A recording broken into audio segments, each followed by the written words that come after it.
Assalamualaikum warahmatullahi wabarakatuh. Yang terhormat dosen pengampu mata kuliah manajemen kurikulum yakni Ibu Yusaini Kamal MPD, dan yang terhormat teman-temanku yang saya banggakan.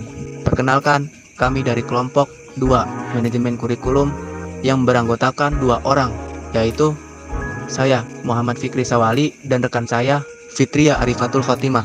Baik, kami di sini akan memaparkan materi yang berjudul fungsi-fungsi manajemen kurikulum. Baik, materi pertama yang akan disampaikan oleh saya sendiri yaitu tentang A. Fungsi-fungsi manajemen kurikulum. Ada beberapa fungsi dari manajemen kurikulum, diantaranya sebagai berikut. 1. Meningkatkan efisiensi pemanfaatan sumber daya kurikulum. 2. Meningkatkan keadilan dan kesempatan pada siswa untuk mencapai hasil yang maksimal. 3. Meningkatkan relevansi dan efektivitas pembelajaran sesuai dengan kebutuhan peserta didik maupun lingkungan. 4. Meningkatkan efektivitas kinerja guru maupun aktivitas siswa dalam mencapai tujuan pembelajaran, pengelolaan kurikulum yang profesional. 5. Meningkatkan efisiensi dan efektivitas proses belajar mengajar. Selanjutnya itu B. Perencanaan kurikulum.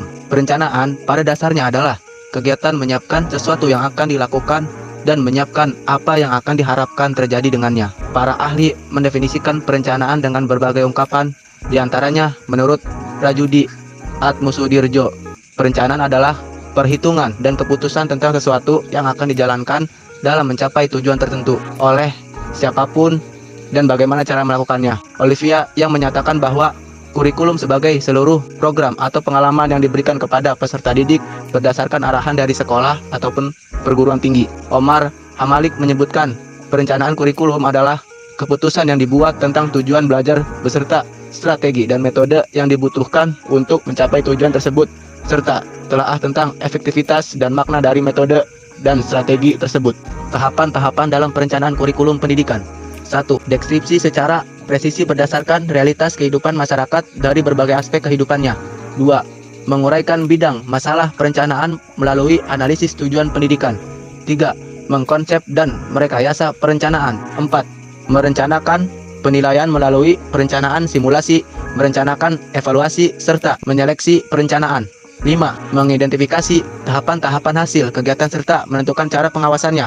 6. Mengidentifikasi strategi alternatif yang mungkin serta menyumpamakan tiap persyaratan untuk memenuhi tiap kebutuhan. Selanjutnya yaitu tentang C. Organisasi kurikulum. Organisasi kurikulum adalah struktur program kurikulum yang berupa kerangka umum program-program pengajaran yang akan disampaikan kepada peserta didik. Struktur program ini merupakan dasar yang cukup esensial dalam pembinaan kurikulum dan berkaitan erat dengan tujuan program pendidikan yang hendak dicapai. Organisasi kurikulum juga dinyatakan merupakan pola atau desain bahan kurikulum yang tujuannya untuk mempermudah siswa dalam mempelajari bahan pelajaran serta mempermudah siswa dalam melakukan kegiatan belajar sehingga tujuan pembelajaran dapat dicapai serta efektif. Baik, materi selanjutnya yang akan disampaikan oleh rekan saya kepada saudari Fitria, waktu dan tepat dipersilakan.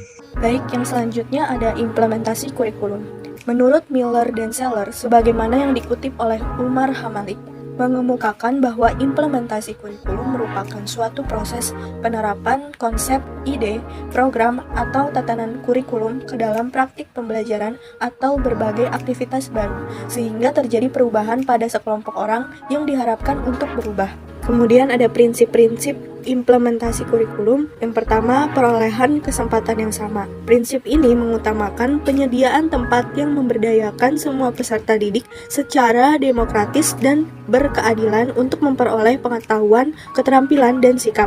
Yang kedua, berpusat pada anak, yaitu upaya memandirikan peserta didik untuk belajar, bekerja sama, dan menilai diri sendiri sangat diutamakan agar peserta didik mampu membangun kemauan, pemahaman, dan pengetahuannya. Yang ketiga yaitu ada pendekatan dan kemitraan. Pendekatan yang digunakan dalam pengorganisasian pengalaman belajar berfokus pada kebutuhan peserta didik yang bervariasi dan mengintegrasikan berbagai disiplin ilmu. Yang keempat ada kesatuan dalam kebijakan dan keberagaman dalam pelaksanaan standar kompetensi. Standar kompetensi disusun oleh pusat dan cara pelaksanaannya disesuaikan dengan kebutuhan dan kemampuan suatu sekolah. Standar kompetensi ini dapat dijadikan acuan penyusunan kurikulum berdiversifikasi berdasarkan satuan pendidikan, potensi daerah, dan peserta didik, serta bertaraf internasional. Selanjutnya ada evaluasi kurikulum. Mengapa evaluasi kurikulum ini penting? Evaluasi kurikulum ini dimaksudkan sebagai suatu proses mempertimbangkan untuk memberi nilai dan arti terhadap tujuan, isi, hasil pembelajaran yang menyeluruh, dan saling keterkaitan, di mana hal ini diusahakan oleh satuan pendidikan yang dirancang untuk peserta didik baik di dalam kelas, sekolah, maupun di luar sekolah. Dikutip oleh Sukma Dinata NS, evaluasi merupakan kegiatan yang luas, kompleks, dan terus-menerus untuk mengetahui proses dan hasil pelaksanaan sistem pendidikan dalam mencapai tujuan yang telah ditentukan. Yang selanjutnya, poin terakhir yaitu model untuk evaluasi kurikulum. Yang pertama, evaluasi model penelitian, yaitu model evaluasi ini mengacu pada teori dan menggunakan metode tes psikologis dan eksperimen lapangan. Yang kedua, evaluasi model objektif, yaitu pertama adanya kesepakatan tentang tujuan kurikulum, yang kedua merumuskan tujuan tersebut dalam perbuatan peserta didik, yang ketiga menyusun materi kurikulum yang sesuai dengan tujuan tersebut. Yang ketiga, yaitu evaluasi model campuran multivariasi. Model ini menyatakan unsur-unsur dari kedua pendekatan tersebut memungkinkan perbandingan lebih dari satu kurikulum. Itu saja yang dapat saya sampaikan. Baik, selanjutnya saya kembalikan kepada moderator. Terima kasih pada Saudari Fitria yang sudah memaparkan materi. Yang kedua, baik, selanjutnya itu kesimpulan. Kesimpulannya adalah fungsi merupakan hal penting yang harus kita perhatikan, terutama dalam fungsi manajemen kurikulum yang ada di lembaga pendidikan. Biasanya fungsi manajemen kurikulum harus sesuai dengan apa yang menjadi tujuan dari lembaga pendidikan tersebut atau sesuai dengan visi dan misi.